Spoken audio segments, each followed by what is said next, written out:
Hello అండి, welcome back to Venus kitchen. ఈరోజు వీడియోలో 2 రకాల బ్రేక్ఫాస్ట్ రెసిపీస్ చూపించబోతున్నానండి.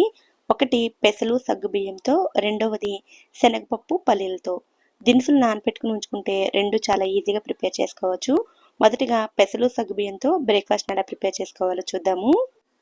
పెసలతో బ్రేక్ఫాస్ట్ రెసిపీ అనగానే మొదటగా గుర్తొచ్చేది పెసరట్టే కదా. అయితే పెసరట్టు మాత్రమే కాకుండా పెసలతోటి మరికొన్ని బ్రేక్ఫాస్ట్ రెసిపీస్ని ఆల్రెడీ పోస్ట్ చేశానండి. ఇప్పుడు మరొక బ్రేక్ఫాస్ట్ రెసిపీని ఎలా ప్రిపేర్ చేసుకోవచ్చో ఈ రోజు వీడియోలో చూద్దాము. వీడియోను చివరి వరకు చూసి ఈ రెసిపీని మీరు కూడా తప్పకుండా ట్రై చేయండి. పెసలతో ఈ బ్రేక్ఫాస్ట్ని ప్రిపేర్ చేయడం కోసం ముందుగా ఒక బౌల్ని తీసుకుని అందులోకి 1 కప్పు వరకు పెసలను తీసుకోవాలి. ఇందులోకి 3 టేబుల్ స్పూన్ల బియ్యాన్ని కూడా వేసుకోవాలి. ఇప్పుడు ఈ రెండింటిని కూడా వాటర్ తోటి 2-3 సార్లు క్లీన్ చేసుకోవాలి. తర్వాత ఇందులోకి వాటర్ని పోసుకుని వీటిని 5-6 గంటల పాటు నానబెట్టుకోవాలి. పెసలతోటి ఇలా కొద్దిగా బియ్యం వేసుకోవడం వల్ల ఈ బ్రేక్ఫాస్ట్ మరీ సాఫ్ట్గా లేకుండా ఎడ్జెస్లో కొంచెం క్రిస్పీగా వస్తాయి. ఇప్పుడు ఈ బౌల్ని పక్కన పెట్టుకుని మరొక బౌల్ని తీసుకుని అందులోకి ఏ కప్పుతో అయితే పెసలను తీసుకున్నారో అదే కప్పుతో అరకప్పు సగ్గుబియ్యాన్ని తీసుకోవాలి. ఈ సగ్గుబియ్యాన్ని కూడా వాటర్ తోటి ఒకసారి క్లీన్ చేసుకుని తర్వాత ఇవి ములిగేంత వరకు నీళ్లు పోసుకుని వీటిని కూడా నానపెట్టుకోవాలి. నేనైతే ఈ రెండింటిని ఓవర్ నైట్ నానపెట్టుకున్నానండి. ఒక రాత్రి అంతా నానపెట్టుకున్న తర్వాత మీకు ఇక్కడ చూపిస్తున్నాను చూడండి. పెసలు చక్కగా నానిపోతాయి, అలాగే సగ్గుబియ్యం కూడా చక్కగా నానిపోతాయి. ఇప్పుడు పెసల్లో నుండి వాటర్ మొత్తాన్ని సెపరేట్ చేసుకుని ఒక మిక్సీ జార్ని తీసుకుని అందులోకి 1 ఇంచు అల్లం ముక్కను చిన్న ముక్కలుగా కట్ చేసుకుని వేసుకోండి. తర్వాత కారానికి తగినట్లుగా పచ్చిమిర్చిని వేసుకోవాలి. నేను 3 పచ్చిమిర్చిని వేస్తున్నానండి. పచ్చిమిర్చి స్పైసీని బట్టి మీరు తినే కారానికి తగినట్లుగా వేసుకోవచ్చు. తర్వాత నానబెట్టుకున్న సగ్గుబియ్యాన్ని వేసుకోవాలి. అయితే మొత్తం సగ్గుబియ్యం వేయకుండా ఒక 2 టేబుల్ స్పూన్ల సగ్గుబియ్యాన్ని పక్కన పెట్టుకోండి. ఇప్పుడు ముందుగా నానబెట్టుకున్న పెసలను కూడా వేసుకోవాలి. ఇందులోకి రుచికి సరిపడా ఉప్పును కూడా వేసుకుని కన్సిస్టెన్సీకి తగ్గట్టుగా వాటర్ని కూడా వేసుకుని మెత్తగా గ్రైండ్ చేసుకోవాలి. ఇలా మెత్తగా గ్రైండ్ చేసుకున్న తర్వాత ఈ పిండిని ఒక బౌల్లోకి తీసుకోండి. తర్వాత ఇందులోకి 1/2 టీ స్పూన్ ఇంగువను వేసుకోండి. అలాగే 1/2 టీ స్పూన్ జీలకర్ర పొడి, 1/2 టీ స్పూన్ ఆమ్చూర్ పౌడర్ని కూడా వేసుకోండి. తర్వాత ఇందులోకి సన్నగా తరిగిన చిన్న ఉల్లిపాయ ముక్కలు, అలాగే 2-3 టేబుల్ స్పూన్ల క్యారెట్ తురుమును కూడా వేసుకోండి. అలాగే సన్నగా తరిగిన కొత్తిమీరని కూడా వేసుకోవాలి. ముందుగా పక్కన పెట్టుకున్న సగ్గుబియ్యాన్ని కూడా వేసుకుని వీటన్నిటిని బాగా కలుపుకోవాలి. సగ్గుబియ్యం మొత్తాన్ని గ్రైండ్ చేసుకోకుండా ఇలా కొద్దిగా సగ్గుబియ్యాన్ని సెపరేట్ చేసుకుని వేసుకుంటే తినేటప్పుడు మధ్య మధ్యలో సాఫ్ట్గా తగులుతూ రుచి చాలా బాగుంటుంది. ఇలా పిండి మొత్తాన్ని కలుపుకోండి. ఇప్పుడు స్టవ్ మీద చిన్న ప్యాన్ పెట్టుకుని అందులోకి 2 స్పూన్ల ఆయిల్ని వేసుకోవాలి.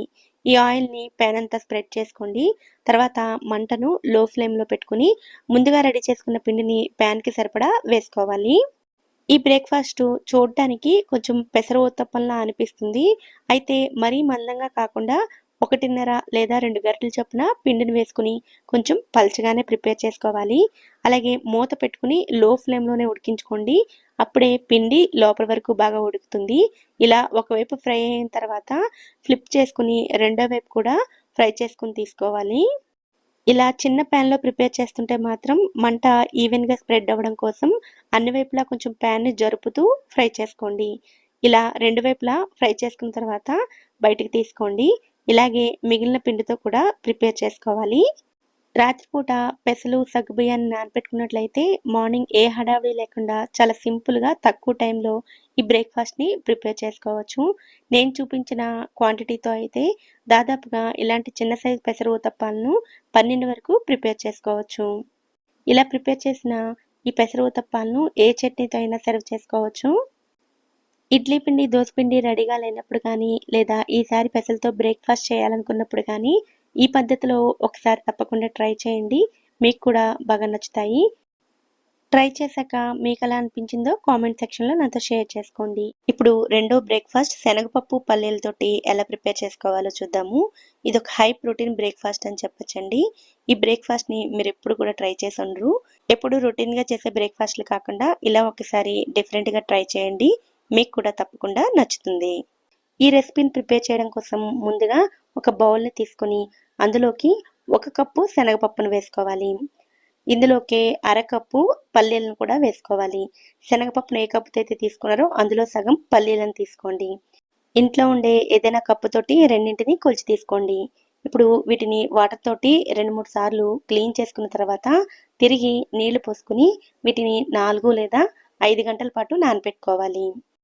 టైం ఉంటే ఓవర్ నైట్ నానబెట్టుకున్నా కూడా పర్వాలేదు. నేనైతే 4 గంటల పాటు నానబెట్టుకున్నానండి.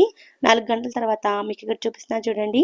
శనగపప్పు, పల్లీలు 2 కూడా నానిపోయి ఉంటాయి. ఇప్పుడు వీటి నుండి వాటర్ మొత్తాన్ని సెపరేట్ చేసుకుని పక్కన పెట్టుకోండి. ఒక మిక్సీ జార్ని తీసుకుని అందులోకి 1/2 ఇంచు అల్లం ముక్కలు, 5 పచ్చిమిర్చిని కూడా వేసుకోండి. అలాగే 1/2 టీ స్పూన్ జీలకర్ర, రుచికి సరిపడా ఉప్పు వేసుకుని వీటన్నిటిని ఒకసారి గ్రైండ్ చేసుకోవాలి.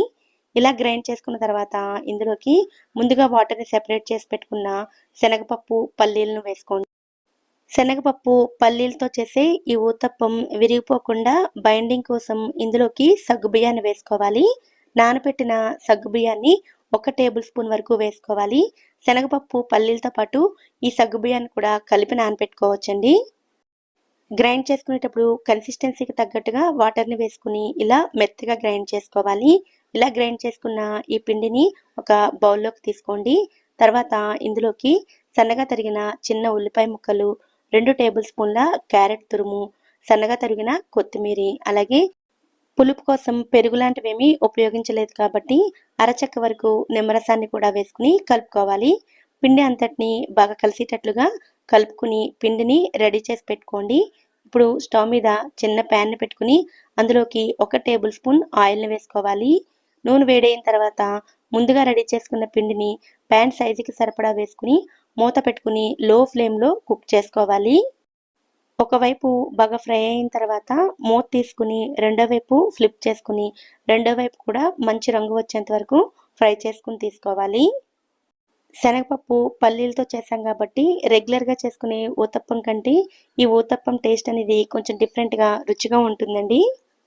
రెండు వైపులా మంచి రంగు వచ్చిన తర్వాత ప్యాన్లో నుంచి బయటకు తీసుకోండి. ఇలాగే మిగిలిన పిండితో కూడా ప్రిపేర్ చేసుకోవాలి. నేను చూపించిన ఈ క్వాంటిటీతో అయితే దాదాపుగా 11 వరకు ఊతప్పాలు అనేవి రెడీ అవుతాయి. ఇలాగే మీకు మరొకటి కూడా వేసి చూపిస్తున్నానండి. ఇలాగే మొత్తం పిండితోటి అన్నిటినీ ప్రిపేర్ చేసుకోవాలి.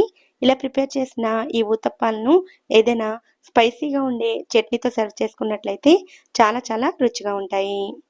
ఎప్పుడు రెగ్యులర్గా చేసుకునే బ్రేక్ఫాస్ట్ రెసిపీలు కాకుండా కొంచెం డిఫరెంట్గా ట్రై చేద్దాము అని అనిపించినప్పుడు ఈ బ్రేక్ఫాస్ట్ రెసిపీని మీరు కూడా తప్పకుండా ట్రై చేయండి.